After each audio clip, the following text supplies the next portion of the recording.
Hey, welcome to Coding Launchpad. In this video we're gonna cover arrays in Java. So if you wanna have a better understanding about them, there's a good analogy to have in mind. So let's imagine that when we create a regular variable, we actually create a truck. In this case we create a truck of type int, which has the name myInt, and the value it currently holds is 10. Below we create a truck of type boolean, with the name myBool, and the value it currently carries is true. And even though string is an object and is much more complex than a simple type of int or boolean, we still can say that we create a truck of type string with a specific name and a specific value. Given this analogy, if we move to arrays, we would say that an array is like a train. It has a specific type, it has a specific length, and a name. The length of the train means actually the number of wagons which it has. If we look now at the wagons, we see that each of them has an index. And the first index is always 0, and the rest of the indexes are just incremented by 1. In order to access a specific wagon, we have to know the name of the array and the index. Now it's time for practice. So download the file from here and let's continue. This is the file you have to download. So we'll just copy and paste it into an Eclipse project or NetBeans project, whatever IDE you are using. Paste it in the source folder so that we can work with it. First things first, how to create an array. In this case I want to create a string array which will hold 3 values, 3 superhero names. So the first thing to do is to declare it as an array. First we write the data type which we need, in this case strings, then square brackets to define it as an array, and then give it a name, superheroes in this case. Then to initialize it we write equals new, again the data type, string, square brackets, and in the square brackets we write how many elements we want this array to contain. In this case it's 3. We can do this in a single line of code, just like this.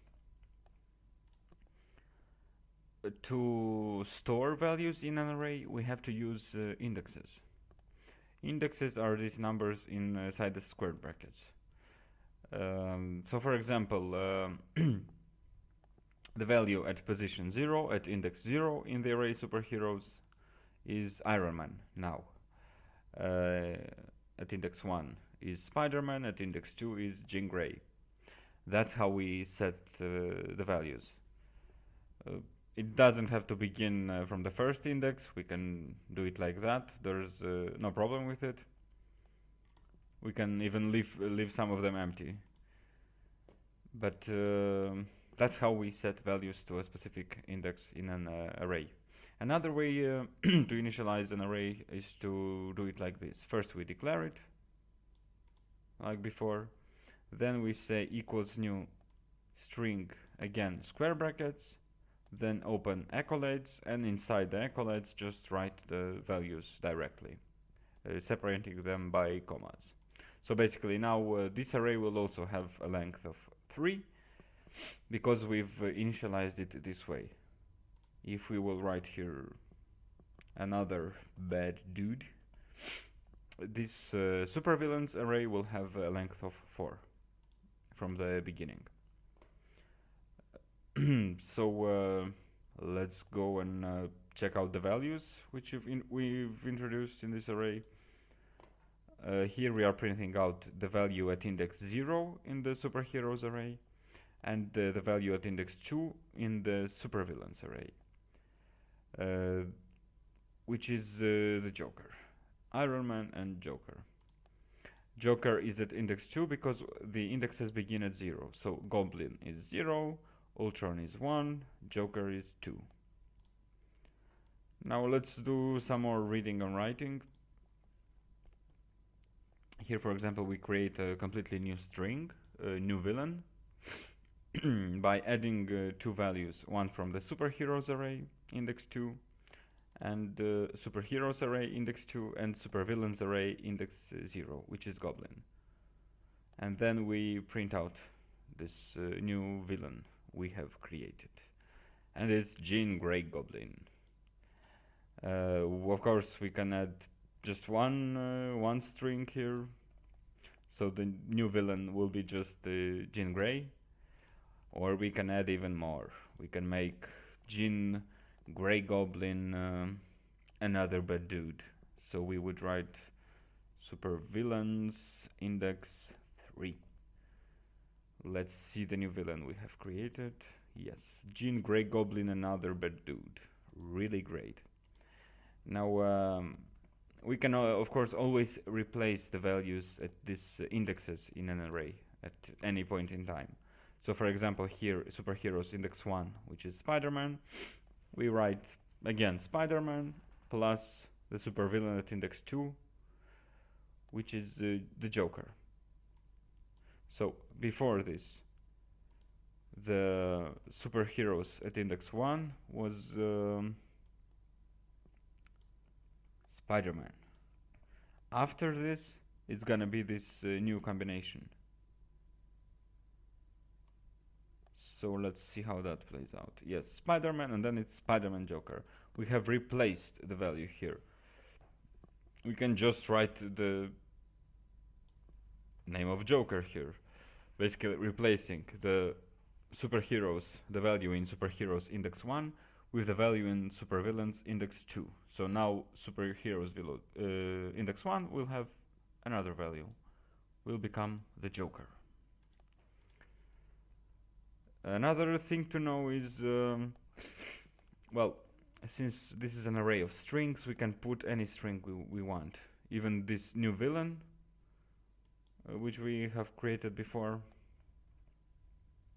So if we are printing superheroes index 1, after we've set the new villain, it's gonna be this new villain, this long named new villain. And we can even add more to it at any time because it's a string. So some other superstring name. Here it goes. So we can always set any value we want at any index in the array. One good property to know about arrays is the length property. Basically, if we write the array name and then we write dot length, we get the length property, which is an integer, it's a number. In this case, superheroes length is 3. It means the superheroes array can contain only 3 values, and the supervillains array can contain 4 values in this case. So let's see the numbers. Yes, 3 and 4. It will be a very useful property a bit later in the tutorials. Now let's play a bit with an integer array. So to create an integer array, of course we write int, we put square brackets, we give it a name, and then we initialize it. New int square brackets, and inside the square brackets we write how many elements we want it to contain. In this case, 1 element.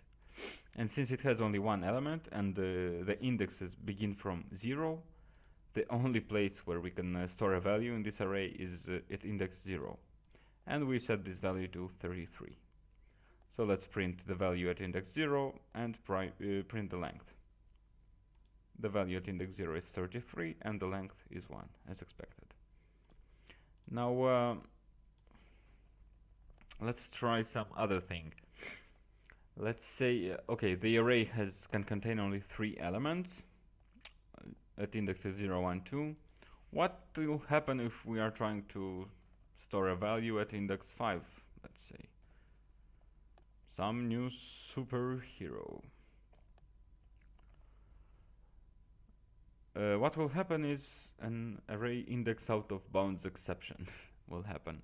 And even if it writes to us 5, we've set the index 5 here, which doesn't exist for this array because it can have only 3 values. If we put here the length 5, we will still get an error because indexes begin at 0. So we have 0, 1, 2, 3, 4 are the indexes for this array. We can't have index 5.